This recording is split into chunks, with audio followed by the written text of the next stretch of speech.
Good evening, everybody. My name is Vineet. I'm the co-founder of Gauss Moto, an early-stage startup working in the field of connectivity for automotive and transport industry.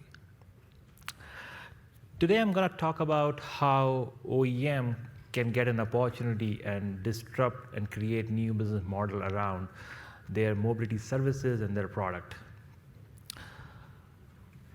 I do have a little presentation to show and share some of my story, what motivated me to get into this industry and try to develop something different. Well, if you read market research reports, you might heard multiple times, connectivity, mobility, all those things in automotive and transport industry will create a $1 trillion market in next decade.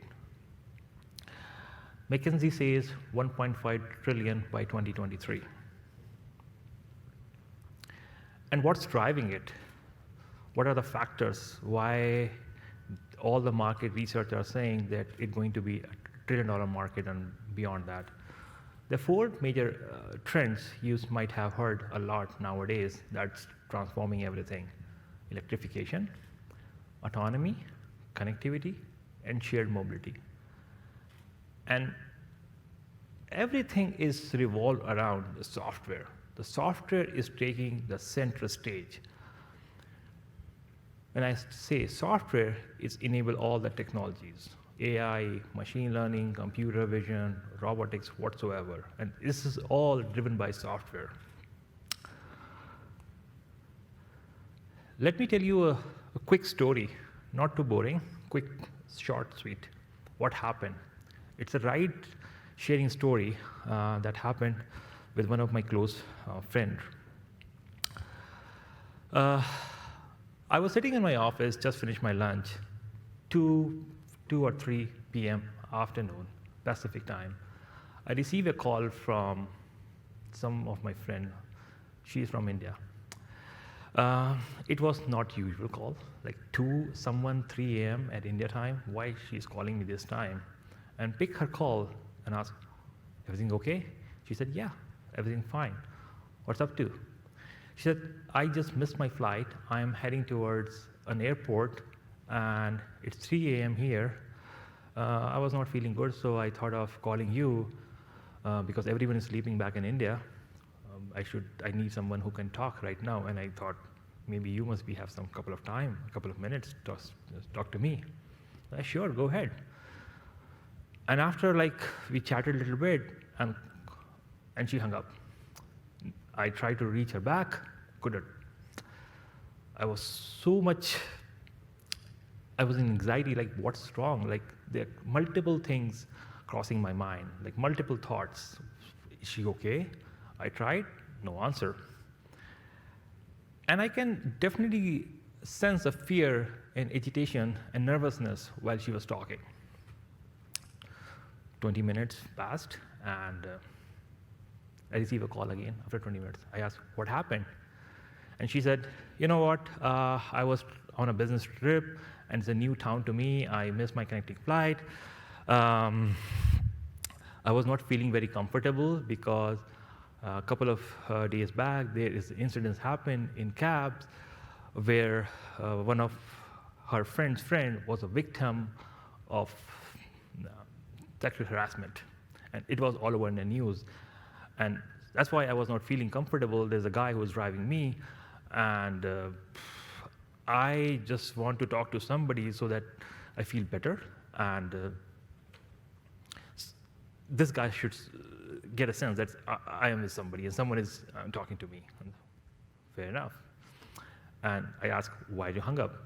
She said, I was not feeling well, and then suddenly call dropped, and I was taking care of my luggage, and I want to see where I'm driving, all these things. So this is a very usual thing that happens to anyone. Anyone can go through this situation. So if you look right now, we cannot escape. We are moving toward shared mobility, ride-hailing services, or you can say, carpooling. And it could happen to anybody.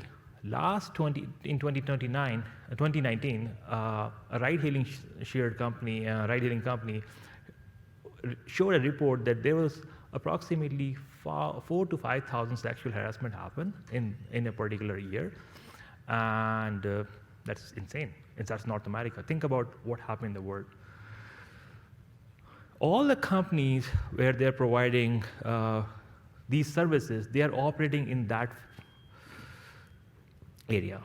Booking, cheap fare, destination A to destination B. This area is always gray. When you commute, no one takes responsibility because the driver who is driving you, they are not their employees. They don't care, and you cannot control them, right? But when you arrive at your destination, they show up, they take money, and just disappear. A couple of years back, I was in Chicago with my family, and I have gone through the same phase.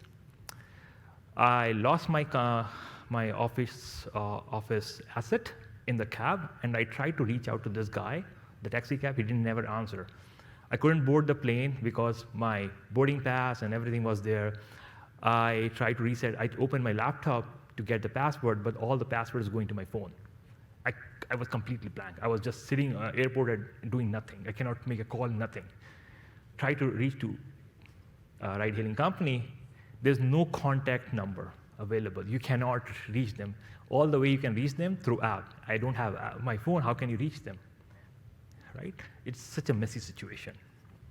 Anyway, we all talk about the problem. Being an engineer for almost more than a decade, what can I do? I hear a lot about connectivity, AI, machine learning. Is there any solution I can do? I deal every day with all this technology. What I did, I brainstorm a lot. Look around, AI, machine learning, connectivity. There are so many tools available. And is the solution available? No. You have to build something my own. I took a Raspberry Pi, Intel MovieDS chip, a camera, and a 4G modem, and I created this prototype. What it does, so initially I was thinking I should have a camera that can stream. I can see what if my daughter, so before anything else, like before being an engineer, entrepreneur, I'm a dad, I'm a husband, I'm a son, I'm a brother, and I care a lot about my family. If my daughter, if my wife, if my sister is going somewhere, I should care about. That's the first thing. I don't care about whether I make my meeting or not. I am more concerned about their safety. So when there's nothing available, I build the system. So it's not streaming anything back to somebody, some server. What it's doing, it's analyzing all the states. When I say analyzing the state, it detects who is in the car, how many people in the car, what's their activity, what they're doing, what they're speaking. If there's screaming sound, if driver is not following their route, if driver is getting off route, he's stopping the car, if he's screaming, if he's abusing, or whatever it is, the AI will capture everything and notify my backend server and tell me this particular car needs attention. The backend office directly reach to the passenger, ask, are you okay or not? If passenger doesn't respond in time, they can definitely reach to driver and ask, what's going on? I am getting some bad alerts from your car. If they don't respond, I always have access to directly connect. If that doesn't work, I can always go back to law enforcement, look at for this car, what's going on. So this is one example, my real life example, what motivated me to think it from different point of view and how I can solve a lot of problem everyone face right now. We cannot escape.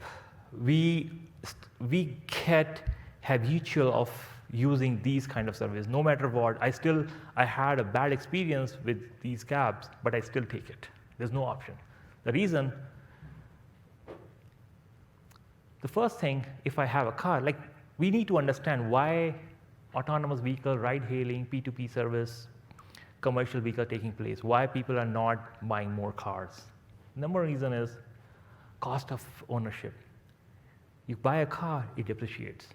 You can't find the parking. Insurance, you have to have a driving license. You have to be 18 or 16 in some state to get a license. You need to maintain a service. You need to spend fuel cost. If something happened, crash, you have to maintain the theft and loss. I don't want to deal with this one. So all the new generation, they are moving toward this. And when we are moving toward this, there are a lot of problems coming up, and we need to solve. If I ask Uber or Lyft, I need this kind of camera, they won't install. They don't want to they don't want to spend another couple of $100, pay for the hardware, pay for the service, because they don't want to deal with all this crap. Driver will more concerned about his safety. He will put a dash cam and will keep control of dash cam whenever he wants. There's no incentive for passengers. Who can solve this problem? OEMs. If OEMs comes and say, you know what, I have to keep in mind who will be my next customer. The customer could be a normal passenger car owner, or a person who is going to use these cars in ride sharing or rental agency. What all the different tools they need. I can offer these kind of camera services, and I can offer more what they could have. So it goes back to your OEMs, and that's where they disrupt the market and create new business models. We are just on tip of the iceberg. There's this is a one use case and one problem statement I just brought. In last couple of years, I spoke to a lot of my friends who are doing startups, or they are dealing with some kind of issues and they face challenges, problem. They come from different segments. Someone want to do insurance, and they want to say, you know what we need. I was talking to one insurance company. It's not basically insurance company, it's a ride-hailing company, and they're saying, every year we lose millions of dollars in insurance because anyone can come to us and say, we were on this drive and some accident happened, this was not my fault, this was this guy's fault, and they raise a claim. We have no idea what happened, who was in the fault. They always go in arbitration.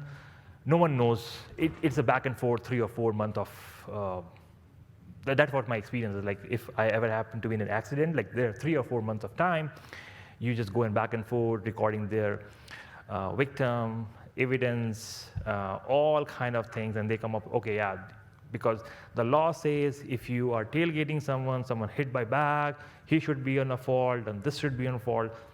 It's a completely black box. But if OEMs enable some kind of sensors, which is already there, that can tell which direction you are going, what were your speed, when you are hit from the back, on the front, on the T-bone point, or which point, they can easily tell, okay, you are false, you are not right, because what I can see from your sensor data, you are that speed, you are at 40 miles per hour or 90 miles per hour, and the hit or whatever happens, we can calculate that was your fault or not your fault. It eliminates all the complexity of involving police, victims, who are on the side. The whole complexity can be solved just looking at some data in a file. Long story short, there's a lot of opportunity and everything can be solved. Who has to put all these things? The OEMs. Car rental experience. I'm still not sure why this car rental experience is not being changed so far. Still, you arrive on an airport, you have tons of luggage, you just go to Hertz, sometimes you have to take bus or taxi, whatever, or sometimes you have to take a train with like 4 bags or 5 bags, and you have to just go and just stand there for like half an hour, sometimes like an hour.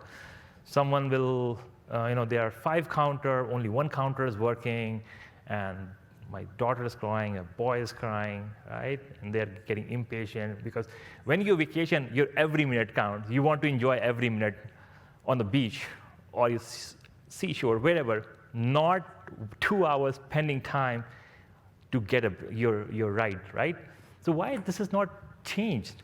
And what this guy do? Okay, show me your license, in what gas you want to opt. We don't have this car. Let me find the car key. This is the car you have opted. We don't have this car.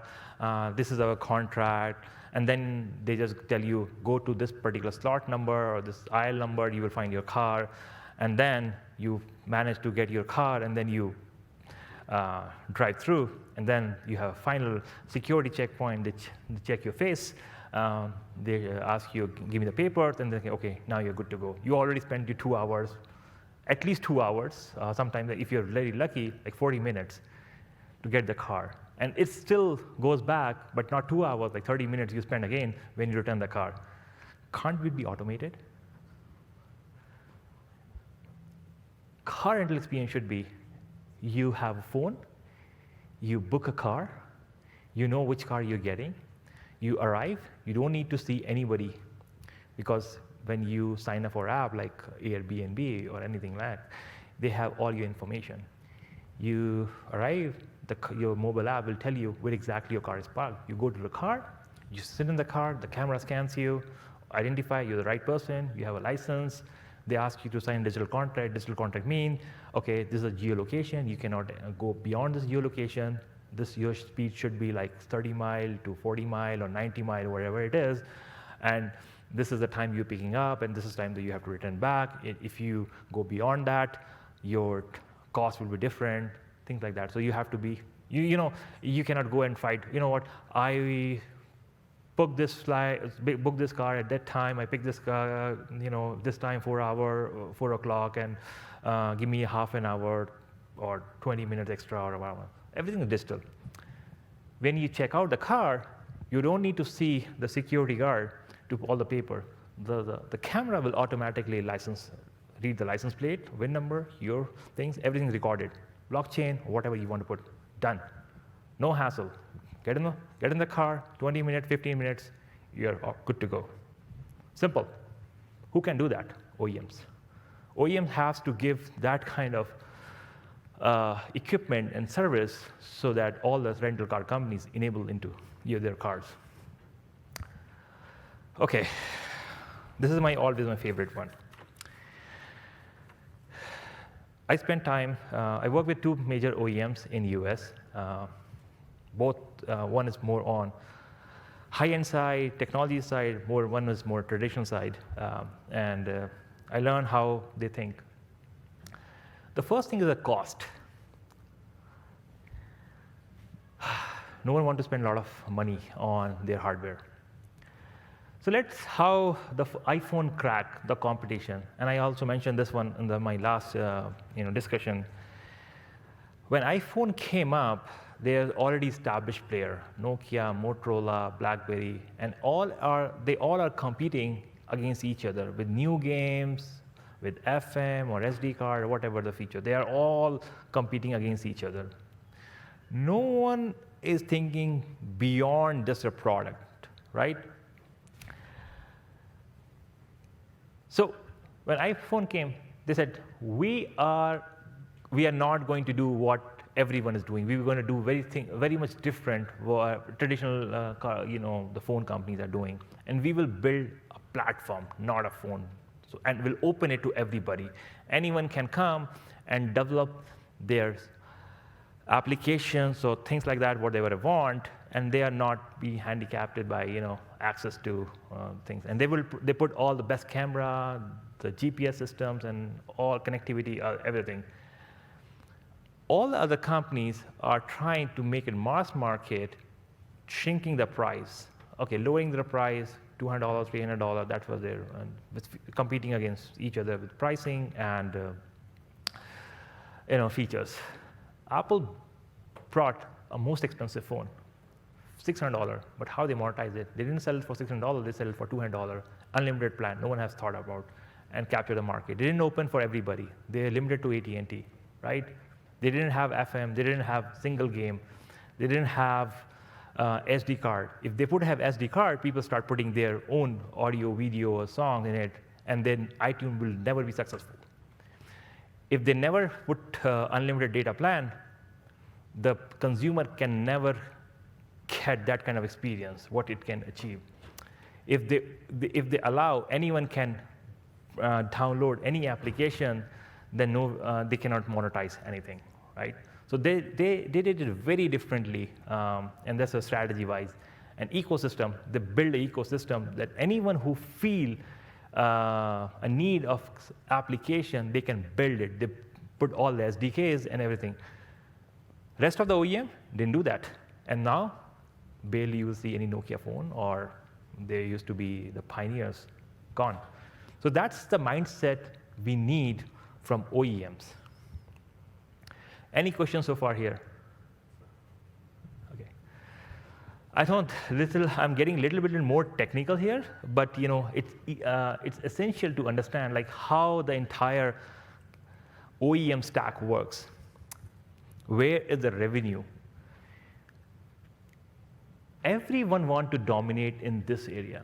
They want to have services, whether it's the financial services, entertainment services, app, ride-hailing. They all want to operate in this because there's the money. Services, right? You cannot. All I'm talking about, like passenger safety or your driver safety. You cannot just build a service. You need some kind of data. You need some kind of access to the vehicle or sensor or hardware. So this is where the money is. But all the elements you need to make that money. The good hardware, your sensors and ECUs. So when I said sensors, the camera, the GPS, the connectivity, biometric sensor to check health. This is where the core of the entire business model. Any OEM who want to enable these services, they need all the data from ECU. If you want to do over-the-air update, you want to do remote diagnostic, you want to get the data where the car is going, connect the car, you need all those things. So it's very much important for all OEMs to have the right hardware, sensor, ECU data.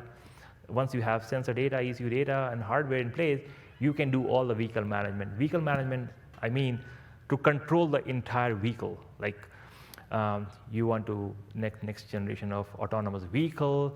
If something you need to upgrade your algorithms, your data models, or body control, that's vehicle management. Anything you need to do with your vehicle, that's a vehicle management. Driver management, infotainment system, vehicle access, unlocking your car, locking the car, drive monitoring system, all those things are under driver management. And this is how things work. Any OEM who is investing in this area, they need to monetize it. There's no free lunch. Right now, if you see Ford, GM, they're producing many, many cars, millions of cars, but their biggest customer, Uber, Ola, Lyft, Didi, they are making tons of money, billions of dollars using their car as a service. But still, OEMs are relying on a very thin margin of like 10% to 20% selling these cars, but they have a hell lot of overhead to maintain all those things. So if an OEM is spending hardware, sensors, they need to monetize this one. Otherwise, they will lose the game. Google, Facebook, all the internet companies are watching. Someone give me the access of this thing, and I will run an application here, and I will make money out of it. That's where the $1.5 trillion McKinsey is expecting.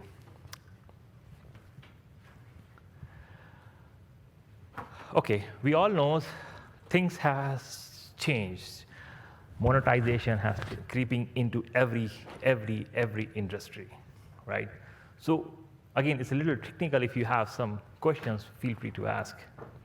How the OEM should structure their all vehicle system. Let me show you here. This is your vehicle, ADAS, autonomous driving part. So if you buy a car, like you might have seen like Tesla, They roll out their car. They said, we have a hardware. We will send you a software update. When you buy a Tesla car, they say, OK, $10,000 or $5,000, you can opt for autopilot. And in next year, we will do an update, and your car will be autonomously driving, right? All the software, right? Infotainment system. You watch movies, you play audio, video files, games, music, all those things. That's the infotainment system. Sensors, GPS, biometric sensors, health sensors, cameras inside, like someone trying to tamper your car, all these sensors. So they should all be connected to your central gateway. I would say gateway because that's where I'm expert in. So my company is working this gateway. So this gateway connect every component of your car, whether it's infotainment, ADAS, or sensors, and send all the data to my private cloud. No one can directly access this one. That all the data should go in or go out with this gateway. And this is my OTS server, right? So OTS server means like if something goes wrong on my car and I need to send a new update, the OTS server send all the new patches or software application to my car through the server. Services, yes. Any IT company, any IT giant, you want to deploy service, you will have only access this part, and I will monetize everything. I will get to know what you're getting in, what you're getting out from this, and I will limit everything. Any APIs you will gonna use, I have to charge you, because I'm not going to give you any access to my direct infotainment system. If you want to access my infotainment, my passenger data, it has to go to my server, and it will be never shown to you like who is my customer, because now everything is on VPN. You will never get to know who is the customer. All the data is encrypted, and that's how the internet is. So if my car passenger or driver or any user want to access the internet, we will encrypt everything. It will not be visible. It's not like, that's why I always say use VPN, right? Browsing history. Okay, you search for, I would say shoes, Nike, and next day you start seeing Nike shoes ads because they know who is that person, where is this request coming from, what's their IP. But when I have my private cloud and on my server, all the data is going through here, and I will encrypt all the data, not able to access. Little bit, two-layer of, I'm not going to more into security because this has a lot of inbuilt security here. Three levels of security, because now your internet is not directly connected here. It has to pass through 3 software layer and hardware layer to get this access. But now, since I have put it a private cloud that is encrypting and didn't anonymously, you are browsing everything.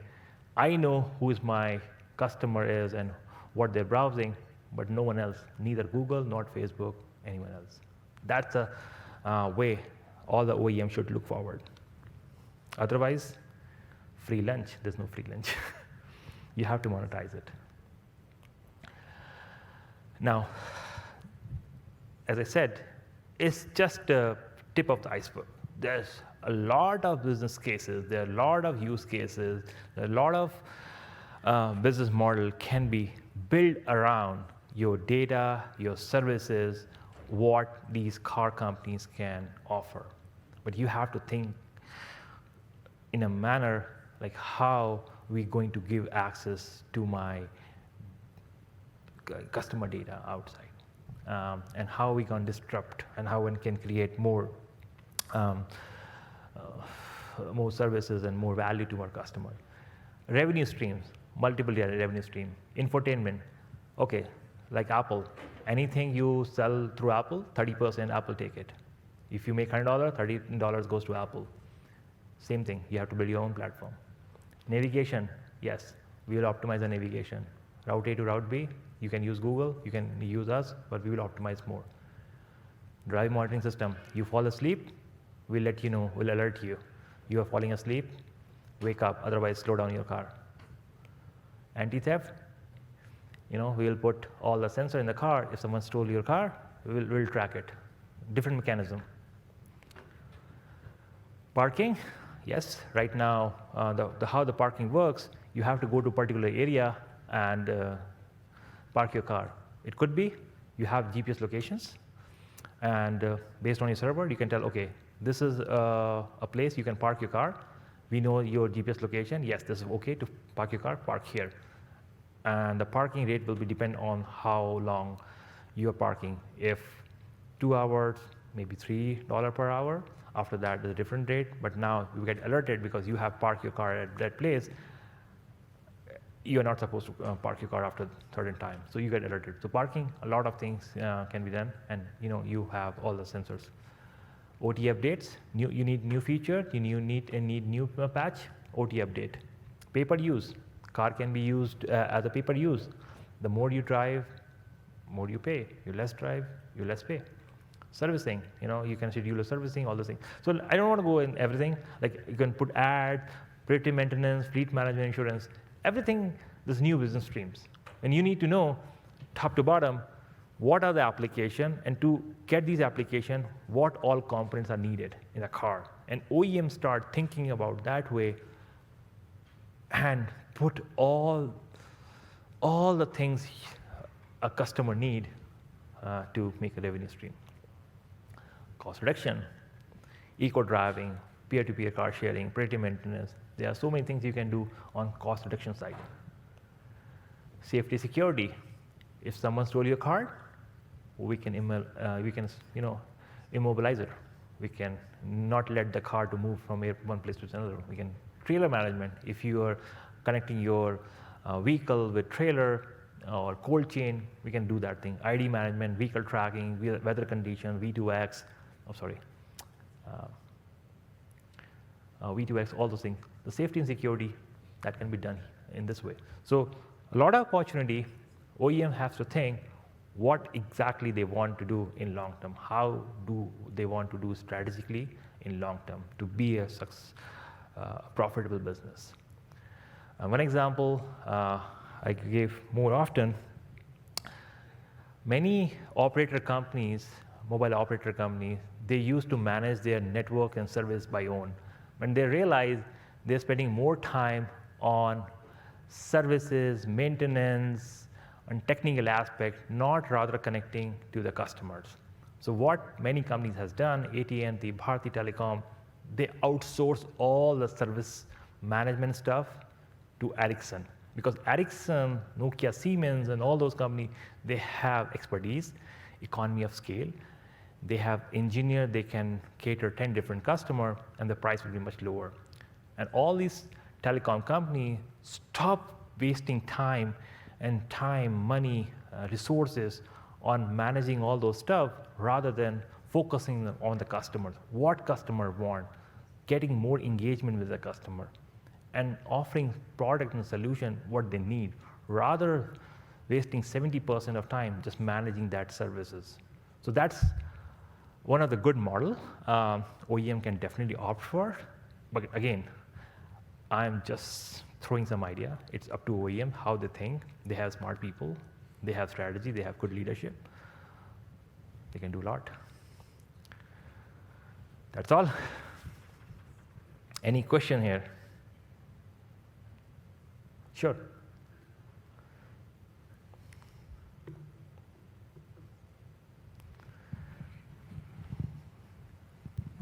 Thank you.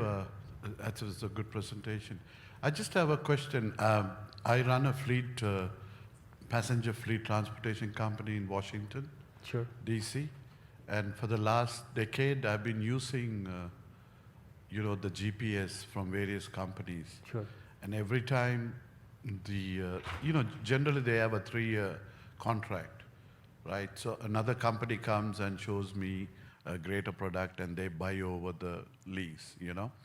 My question is, right now, I have the GPS and some of the buses carry the cameras just to monitor the driver behavior and speeding, accidents, customer service, etc.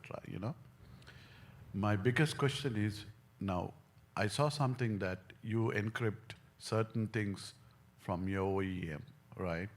Now, my fear or my question is, would my competitor know my movements, my clientele, where my buses are going, what points, can they pick up from my current GPS company? Okay, so if I understand correctly, you are saying you are running a fleet management business, right? You're managing your fleet, and you don't want your competitor getting access to the data where your fleets are moving, right? To a certain extent, yes. Okay. But my biggest question is, can I trust my supplier, the GPS or the camera supplier, that that company wouldn't sell my information to another competitor? That's a hard question to say because it's all about trust. No, you said that you could encrypt Yes. certain information, Yes. and some people cannot. Yes. Maybe I understood differently. So, okay, let me tell you. So, what I mean by that. If I am the provider, in this case, I'm an OEM. I am the OEM. I can see everything what's going on, right? Where your fleet is, where your car is, what driver is doing. It's up to me whether I want to sell to some other third party. This guy is making $400 or $500 or $57 a month, right? So we can sell that one, but your competitor will not directly access your data. He has to go to your service provider. Encryption in this way is a different. Encryption is this way is like when right now if I take my phone on and I start browsing something, let's say I'm looking for Nike shoes. This data is going to AT&T. AT&T capture everything and send to Nike. You know what? This particular person is located in this particular location, and he's looking for the shoes. Okay, start throwing the ad. Your Facebook will start getting all your information from your account and start throwing the ad. Mm-hmm. But when I use my system, the encrypting everything using VPN and different kind of methodology, yes, the Facebook, AT&T will get to know someone is looking for shoes, but he will never get to know which location.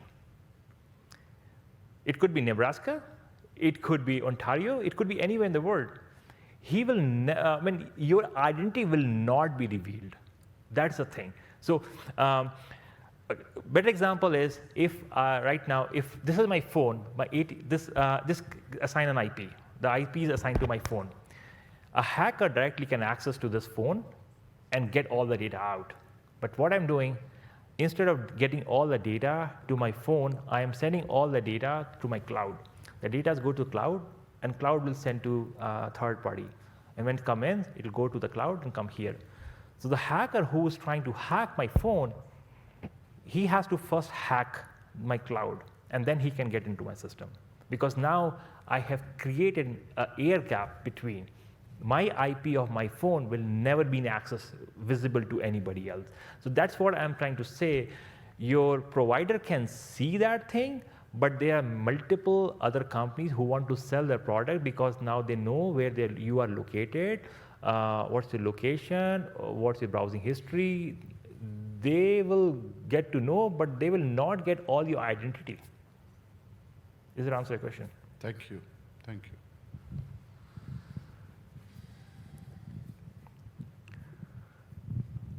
Any other questions? Okay, then thank you very much.